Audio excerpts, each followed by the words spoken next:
어떻게 준비를 해볼까요? 일단은 뭐 공매도 이슈? 그 9월 15일인데 좀 더 은성수 금융위원장이 네. 공매도 금지 연장 이 그러니까 일시적 얘기가 이제 연장. 어제까지도 네. 나왔는데 어제 또 은성수 금융위원장이 대형주만 이게 뭡니까? 대형주만 공매도 금지를 연장한다. 뭐 소형주는 주식도 아닌가요? 이 어감의 뜻은 제가 잘 몰라가지고 기사 보도가 조금 타이틀이 그래가지고 그런데 아니, 이번 아예 또 정부 발언이 될 수 있는데 이게 대책을 조금 세울 때 일단 뱉고 생각을 하지 말고 좀 생각하고 뱉었으면 좋겠어요. 진짜 방금 말씀하신 것처럼. 위험한 발언이에요, 그 금융위원장한테. 네, 네, 기사를 네. 조금 잘 이제 좀 풀어서 쓰면 좋은데 나오는데 이제 속보들이 이제 뭐 기자 뭐 저도 경험을 해봤지만 이게 급하거든요. 그리고 타이핑을 쳐서 이제 딱 날리다 보면 그것이 아다르고 어다르고 띄어쓰기에 따라 다 다르잖아요. 그죠? 그러니까 이게 빠르게 속보를 전달하다 보니까 그렇죠. 중요 문구만 전달을 하다 보니까 네. 그래서 좀 발생될 수 있는데 근데 만약에 대형주만 한다는 거 조금 그건 좀 아니지 않나 하는 생각이 네. 드는데 차라리 그냥 일시적으로 추가 연장을 하던가 아니면 이것도 차라리 하나의 끝내던가 뭐 방향이라고 생각을 다양한 카드 옵션 중에 이렇게 되겠죠. 그렇게 해석해야 되겠죠. 근데 그렇죠. 예, 하여튼 그러니까 지금 저보다 더 똑똑하신 분들이기 때문에 판단하시기에 공매도를 금지 기간을 끝내더라도 이거를 버텨낼 만큼 증시가 건강하다고 생각하시면은 안 하는 게 맞다라고 생각이 들고요. 이게 다시 이 금지를 안 하게 된다라면 증시가 좀 위험하다 판단하게 되면은 그냥 연장을 하시는 게 좀 좋을 것 같아요. 그냥 일단 뱉어보고 좀 여론을 보고 아니다 싶으면 좀 거둬내는 그런 현상이 너무 많다 보니까 조금 화가 나고요. 그리고 예전에 아시겠지만 그 ELW 같은 경우도 되게 활성화돼 있었잖아요. 이거 결국 어떤 대책이 나오게 되면 명감은 분명히 좀 있는 거거든요. 근데 이거를 증거금 제도를 가져오게 되면서 결국 ELW 시장이 죽어버렸단 말이죠. 그러니까 네. 이런 그 시행착오라든지 과오는 좀 없었으면 하는 마음에서 조금 욱했다라는 점 이해 좀 해주시면 좋을 것 같고요. 아니에요. 근데 제도 정비가 네. 정말 탄탄하게 돼야 돼요. 그거는 논란을 그러니까 뭐 조금 더 토론을 해봐야 네. 되지만 이 골드만삭스의 공매도 이슈 때문에 아마 좀 저게 이제 한 2년 전쯤에 네. 이슈가 됐는데 그때 이제 보면은 사실 주문 자체를 외국사에서 메신저로 주문을 낸단 말이에요. 네. 수기로 적고 막 이런 것들 좀 그 컴플라이언스나 이런 것들이 제대로 갖춰지지 않으니까 네. 막 공매도가 막 남발되고 뭐 무차입 공매도 이슈가 이렇게 된 건데 그거 없이 제도적인 정비나 어떤 그 사후적인 처벌이나 이거 불법에 대한 이것이 정비되지 않은 상태에서 연장을 만에 푸네 뭐 시간을 병행하네 뭐 쪼개네 이건 조금 아직은 이르다. 네. 그러니까 아시겠지만 주식시장이 아무리 건전하게 조성을 한다고 하더라도 누구는 수익을 보고 누구는 손해를 볼 수밖에 없는 구조지 않습니까? 원천적으로 봤을 때. 기울어지는 동작. 그렇죠. 그렇기 때문에 어찌 보면 내가 손실 보는 쪽에 수익 나는 쪽이 됐으면 좋겠지만은 매매를 하다 보면 어떤 자금력의 차이, 정보력의 차이에서 불가피하게 어찌 보면은 손해를 보는 구간도 분명히 있을 수 있다라는 거죠. 예를 들면은 지금 뭐 코스피 기준으로 보게 되면 8월 13일부터 급격하게 꺾였지만은 8월 14일부터 꺾였거든요. 근데 그 11일, 12일 날 이게 꺾일 것이라고 생각하신 분들이 네. 몇 명이나 되겠습니까? 그러니까 이게 기울어진 농장이거든요. 네. 그러니까 이런 부분들은 인정할 수밖에 없다라는 거죠. 그렇기 때문에 저는 개인적으로 공매도를 금지를 하기보다는 차라리 개인들까지 할 수 있게 열어주는 게 더 낫지 않을까라는 생각이 들어요. 왜냐하면 서두에 말씀드렸지만은 다 수익이 날 수 있는 구조는 절대 아니거든요. 그러면 누군가 손해를 보고 누구는 수익을 벌 수밖에 없는 이런 상황 속에서 손실 보는 사람들까지 뭐 인도적 차원에서 도움을 준다?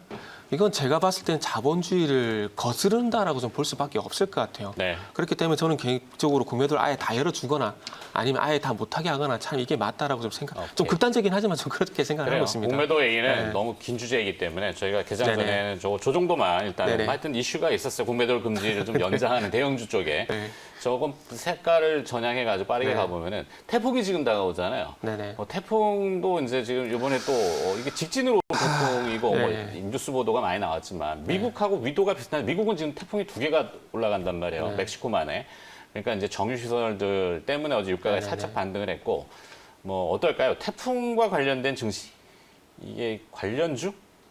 수혜주까지는 제가 모르겠고 그러니까 이번에 비가 많이 오게 되면서 그러니까 가까운 가래를 보게 되면은 비가 많이 오게 되면서 우리가 실적으로 말씀하셨던 물론 태풍이 오게 되면은 피해가 많기 때문에 방금 네. 말씀하신 비료라든지 그리고 폐기물 관련주들 그러니까 코엔텍이라든지 인선 ENT 이게 아니면 대표적이고 중장비 업체들. 그렇죠. 미국 캐터필러가 어제 또 네네. 움직이긴 했어요. 물론 그거는 이슈는 아니지만. 우리 마켓을 봐야 되나요? 그러니까 우리나라는 두산 네네. 인프라코어. 네. 인프라코어는 지금 매물로 또 나와. 그렇죠. 그 M&A 이슈가 있는데 M&A 이슈가 근데 지금 4월 달부터 계속 이게 나왔던 거기 때문에 네. M&A 이슈가 좀 더 약발이 있을까라는 생각이 들어요. 물론 이게 그 인수 주체가 확정이 되게 된다라면은 이게 어찌 보면은 그때서 반짝반짝이 나올 수가 있겠지만 이게 추세적으로 그러니까 이슈가 발생이 되고 주가가 상승할 것이냐 아니면 일정 부분 주가가 상승하고 난 다음에 이 주가의 어떤 상승 원동력이 됐던 이슈가 나온 것이냐 이렇게 본다면 두산인프라코어 같은 경우는 제가 볼 때는 후자거든요. 그렇기 때문에 M&A 약발이 계속해서 지속이 될지에 대한 부분은 조금 부정적이라고 말씀을 드리고 싶고요.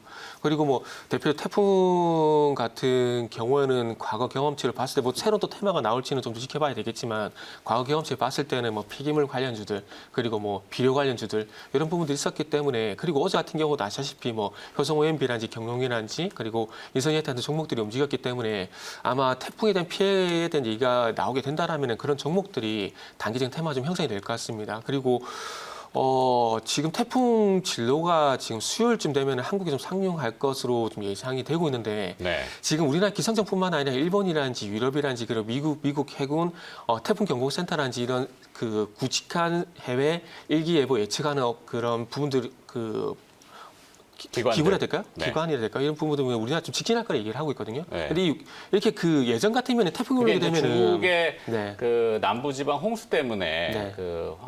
거기서 이제 담수가 크게 네. 바다로 유입됐잖아요. 이제 네. 그것이 우리나라에 접근하는 이 태풍의 에너지원이 된다. 해수면의 온도를 끌어올려서 네네. 수증기가 막 올라가니까 그거를 좀 많이 걱정하시는 것 같고. 네. 미국 같은 경우는 태풍 두 개 아까 네네. 동시 아직 열대스 폭풍인데 이게 이제 허리케인으로 전환이 되는지는 미국의 이제 그 기상정보 사이트인 노아에 들어가 보면 나오죠. 이름이 마르코하고 로라예요, 로라. 하여튼 난 같이 오네요. 네, 우리는 이 태풍 이름이 네. 바비? 바비. 네. 네, 이름도 하여튼 바비, 마르코, 로라가 지금 네. 또 시장을 어떻게 영향을 줄 것인가. 네.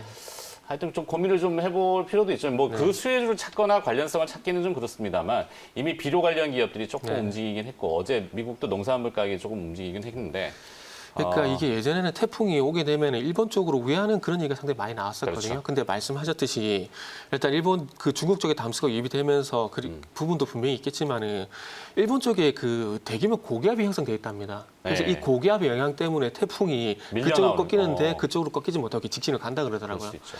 그래서 지금 예전에 비가 많이 와서 폭우가 오게 되면 섬진강이 넘치게 되면서 피해도 많았었는데 일단 피해가 좀 많이 걱정이 되는 상황이고요. 그런데 또 한편으로는 아마 제 기억은 작년인가 재작년인가 정확히 기억은 안 나는데 그때 당시에 대규모 태풍이 상륙하게 되면서 피해가 많을 걸 얘기했었지만 결국 근데 네. 실적으로 우리나라 대륙에 진입을 하게 되면 소멸될 경우가 있어요. 네. 그렇기 때문에 전 개인적으로 좀 후자 측면에서 대륙에 진입을 하게 되면 좀 소멸이 됐으면 좋겠다라는 말씀 좀 드리고 싶어요. 지금 안 그래도 제가 봤을 때는 지금 7월달, 8월달 폭우로 했었던 피해가 완전히 복구가 된 상황이 아니거든요. 근데 그 상황 속에서 다시 이 태풍의 진로가 전라도 쪽으로 해가지고 지금 서해 쪽으로 쭉 직진을 한단 말이죠. 그렇죠. 그러면은 다시 한번 전라도 쪽하고 선진강 쪽에 또 범람하는 그런 사태가 좀 발생이 될 가능성이 상당히 높은데 네.